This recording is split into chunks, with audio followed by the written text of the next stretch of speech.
Welcome and thank you again for joining us for another episode of Planning Successfully.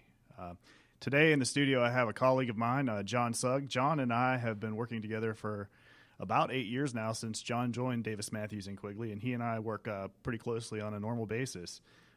John's a fellow shareholder with the firm, and in case you're listening for the first time, my practice involves business law, business litigation, and fiduciary litigation, and I also perform mediator and arbitrator services.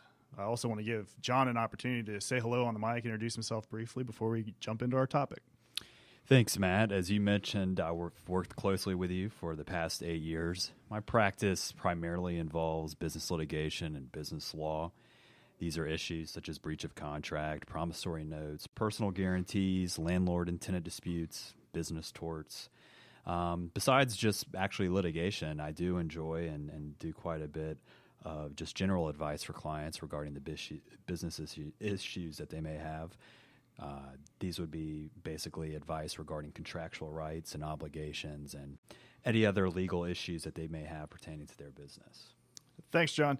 You can learn more about John, about me, about the other lawyers at Davis Matthews and Quigley by visiting our website, which is www.dmqlaw.com. I want to give a brief introduction about today's topic. We're going to delve into the issues related to contract disputes, and if we have time permitting, we will also deal a little bit with disputes between co-owners of a business. If time doesn't permit, we'll punt that and we'll talk about it at some other time. But some of the issues that we're going to go through today are really about the process of a contract dispute. So the goal of today's show is to draw attention to disputes and dispute resolution and the process involving contract disputes. As is the case in most legal issues, being proactive can help you avoid a lot of the expense and problems arising out of a contract dispute. As everyone knows, some disputes are unavoidable. And in those situations, you have a few alternatives as to how they go forward, and we'd like to talk about and walk through some of the processes involved with that. A lot of the information we provide is going to be in the form of a general contract discussion. Obviously, each case is going to have its own flavor, its own dispute, and its own personalities. But we want to encourage everyone to go ahead and look into our previous show that we did on business contracts. I think a lot of the underlying terms of the contracts were discussed with Rhett Peden and I in a previous episode. And if you go to www.planningsuccessfully.com, you can have an opportunity to find that previous show and listen in on those issues. Most people enter a business contract to define their legal rights and obligations, and also the rights and obligations that are going to be owed to them from another person. And the purpose of the contract, obviously, is to provide some clarity and understanding as to what's to happen. When there isn't clarity or understanding, or if somebody doesn't live up to that deal, that's where we run into these disputes. And as John and I are going to discuss today, there's a mix in this world of contract disputes of legal questions and business questions, and how you need to consider both the legal aspects of a contract dispute and the business aspects of a contract dispute and how they interplay. And John, if you could start us by kind of walking through some of these issues for us. Sure, Matt. So as you were talking about, kind of with any dispute, you're going to have the legal issues, the legal questions that need to be resolved, that you need to get a good idea of that need to be resolved before you decide to pursue the case and how you want to resolve that case. And then there's also the business issues and business questions, the more practical realities and effects of how this dispute is going to work its way through to resolution. So, the first thing you want to consider is, what did the contract provide for? What did it require? And what happened? Did you hire someone to provide services that weren't adequate or sufficient? Or did they just not even show up? Or did you hire someone to make you something that was deficient in some form or fashion? Were you hired by someone to do work that they are blaming you for not being adequate or good, for lack of a better word? And is there a legal justification for you not having done so? So these are all kind of issues that you want to, from the legal standpoint, be able to get your head around when analyzing how to kind of proceed with a dispute and hopefully its resolution. Then you want to look at the contract and how it addresses resolution, because sometimes they do. And so a lot of times you'll see a contract that'll require you to negotiate with the other side in good faith before ever filing a lawsuit. There's also contract provisions that will require you to mediate in some form or fashion before filing a lawsuit. And then there's also some contract provisions that are frequently used that require you to arbitrate, which we can get into later, but arbitrate being that you're probably going to avoid a courtroom altogether and will be going to someone who will privately decide the issue. And there's benefits and there's also cons to both of those arrangements. So then you also want to look, does the contract limit your ability to recover anything? Sometimes contracts will provide limitations on damages and waiver clauses and that kind of thing. And sometimes contracts will even actually spell out what the form of damages are that you're entitled to, and those are called liquidated damages clauses.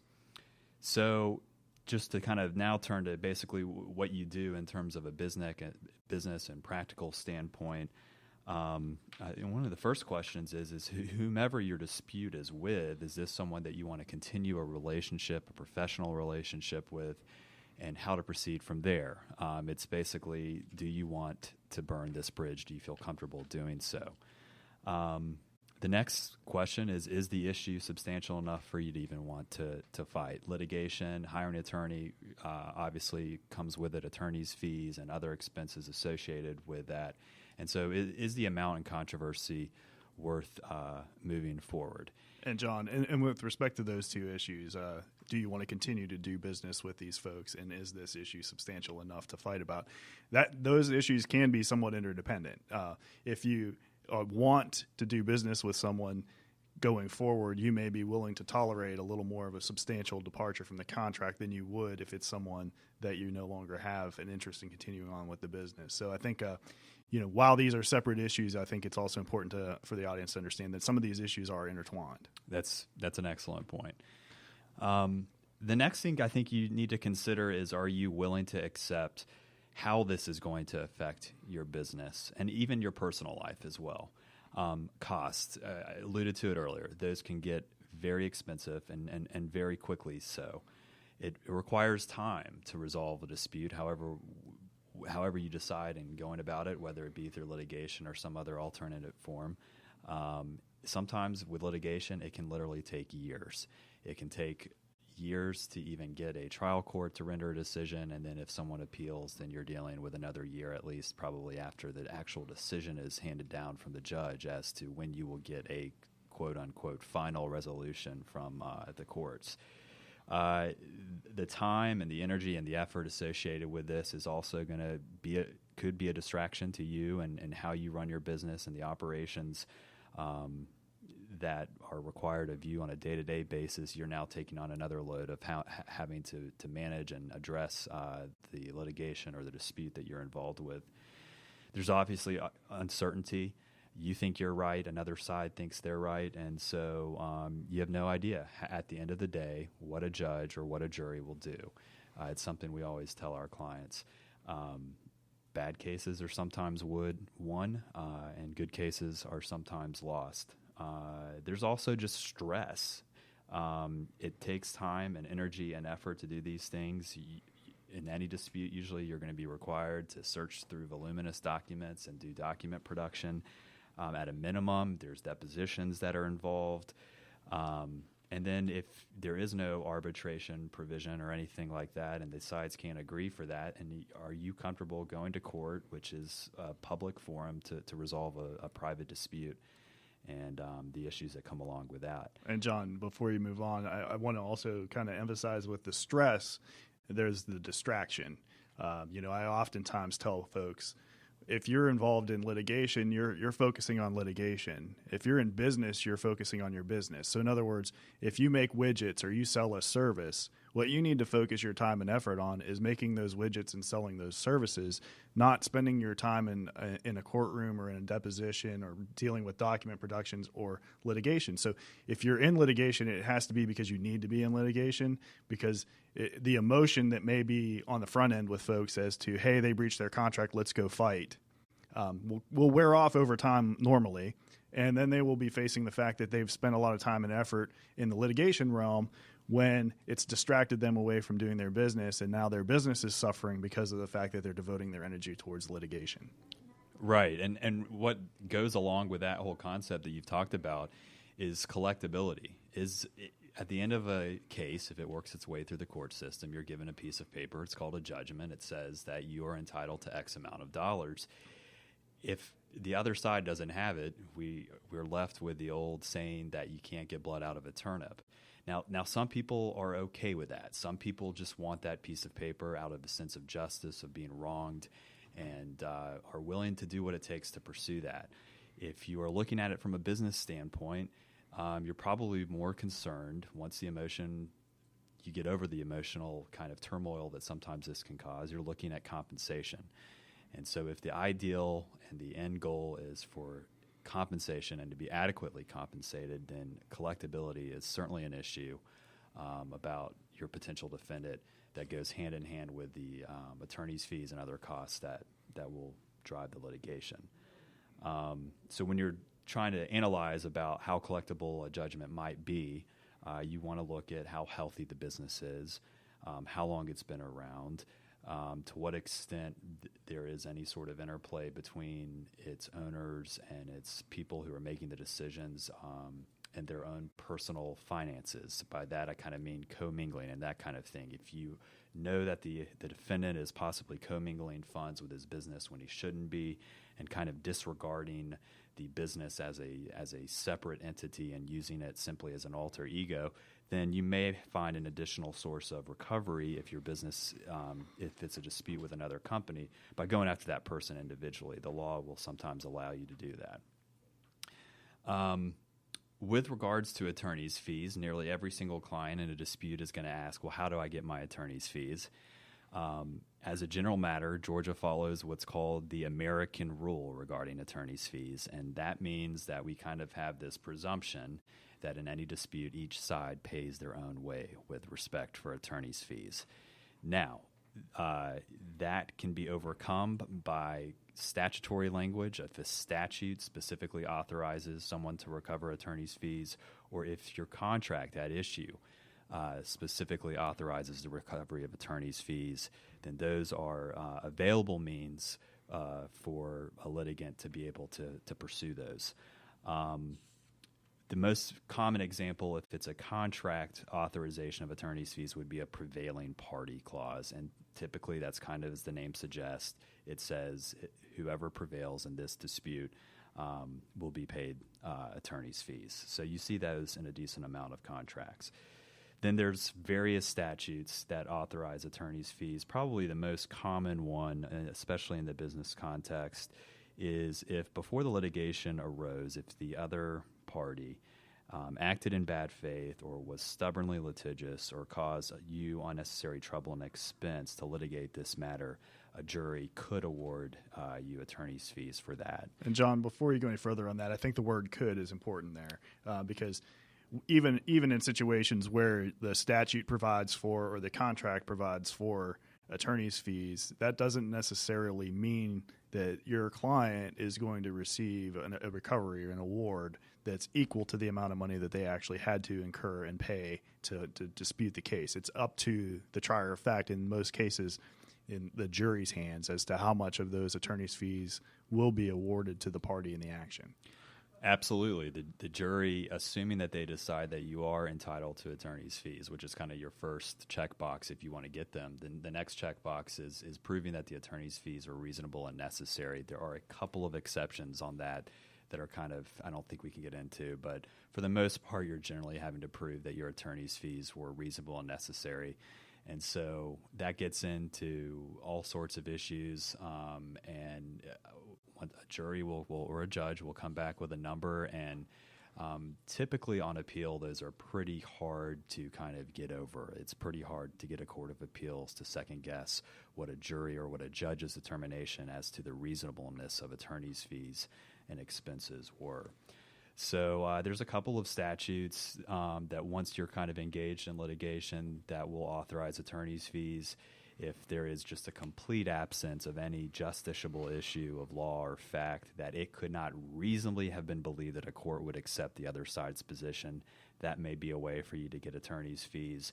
And then there's a similar statute that says if the other side acts so substantially frivolous or groundless or vexatious and interposed various actions within the litigation for harassment purposes or delay or unnecessarily expanded the proceeding, those can give you an opportunity to recover attorney's fees too. But again, those are going to be kind of subject to the same issues that we just talked about with regards to, one, getting the trial court or the jury to just agree with you and agree that you are entitled to those attorney's fees, and then two, getting the trial court or the jury to find that your attorney's fees were reasonable and necessary. So those are kind of the issues that come up with attorney's fees. One other thing is people are usually angry in business disputes, especially if they're going to go the litigation route and they're upset and they feel wronged, and a lot of times rightfully so. It's important to note that with contract disputes, we don't do punitive damages. The law doesn't really allow it. And so as angry as you are, as upset as you are with someone, the law is not going to punish them for that. The remedy is going to be compensation for how much you've been harmed. Right. And I think an important thing to note here is, we're going through the legal issues and the business issues that have to be considered when you're contemplating a contract dispute. But I think it's, I don't want this to come off as, Debbie Downer on contract disputes. Don't get involved in a contract dispute. As I said when we started the conversation, there are situations where these disputes are necessary and unavoidable, and that people need to proceed them and have very good reasons to proceed with a contract dispute.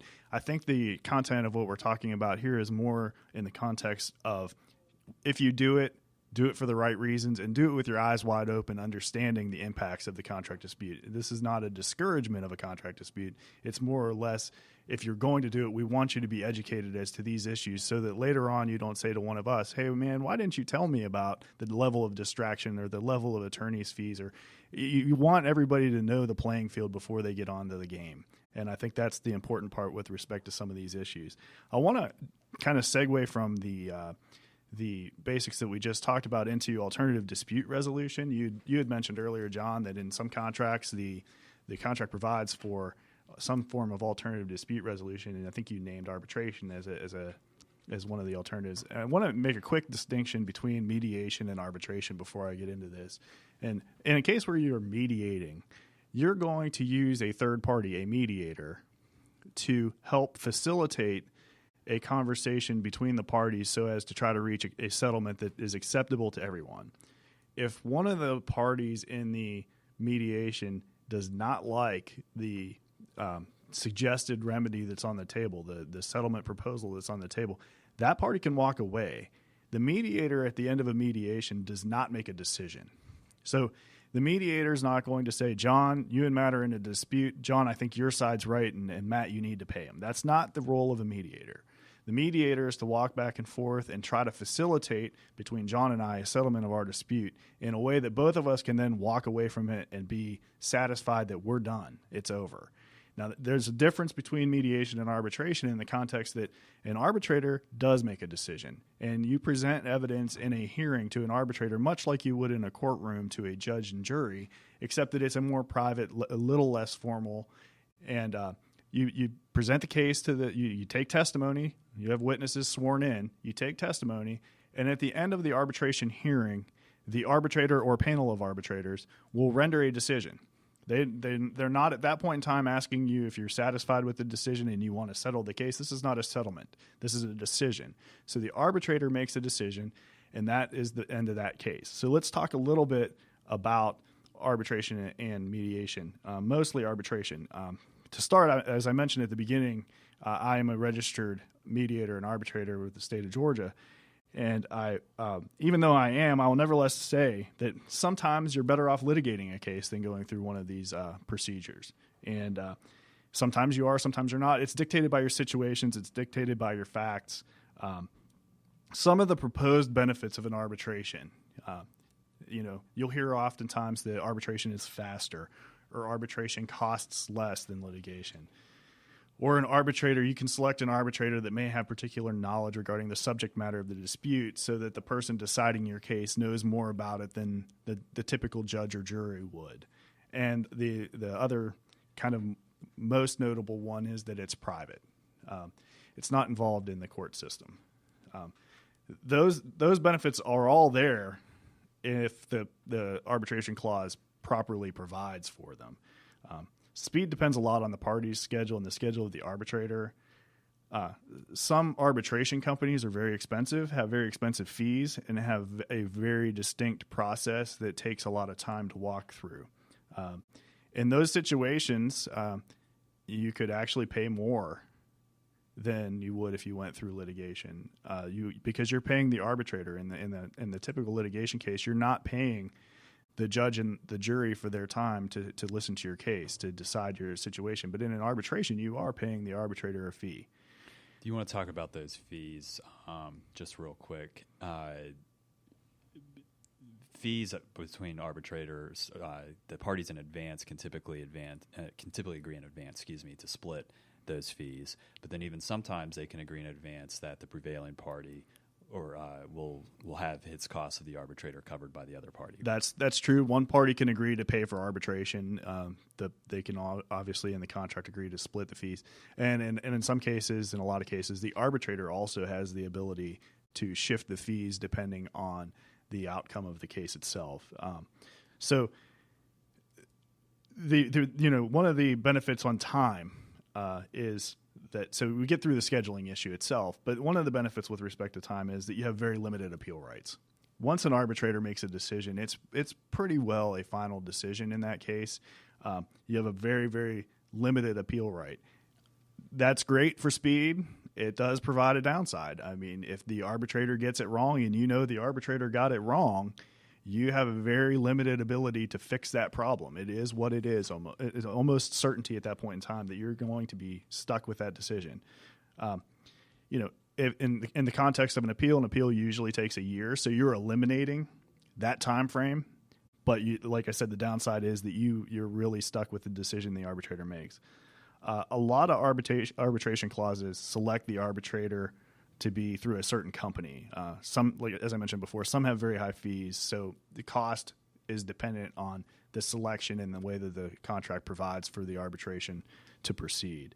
And a lot of times, too, they also, the contracts will provide for more than one arbitrator, which we call a panel, and that's typically 3 people, right? And so that's another way of going about this. Right, and so there's an additional expense. The more people, the more expense.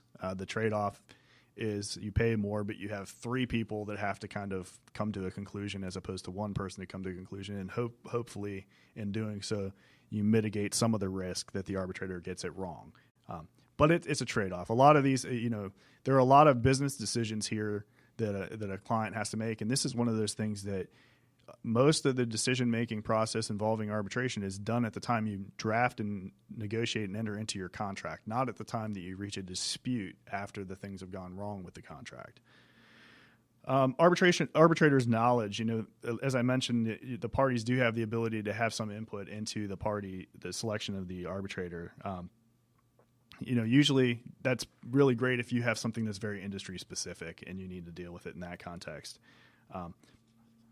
The privacy is another benefit I think that a lot of folks look at with respect to arbitration. And in a court case, everything's filed with the court. Under certain circumstances, a court can seal the record with respect to your case, but typically speaking, courts are reluctant to, and the law provides that courts should be reluctant to seal the record of a case.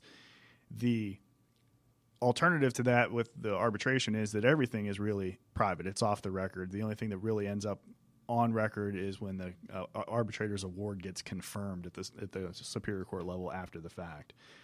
So there's a lot of privacy benefits as well. And I know that we're running a little short on time, so I think we're going to maybe not get to the co-owners dispute issues that we talked about. But if we could briefly, John, let's just talk about some of the damages and what's available as a remedy in a contract case. You mentioned punitive damages are out. We talked a little bit about attorney's fees. Let's talk about the other damages available to folks in a contract dispute. Sure. So the general concept of contractual damages is basically we want to put you, if you're the party who did not breach, we want to put you in the same position as though the other party had not breached. It's called basically the benefit of the bargain. The law can't really, in some circumstances, it can force someone to do something. But by and large, if someone did a bad job on something that they were supposed to do for you, the law is not going to necessarily force them to try to rectify that, except for through paying you some form of compensation.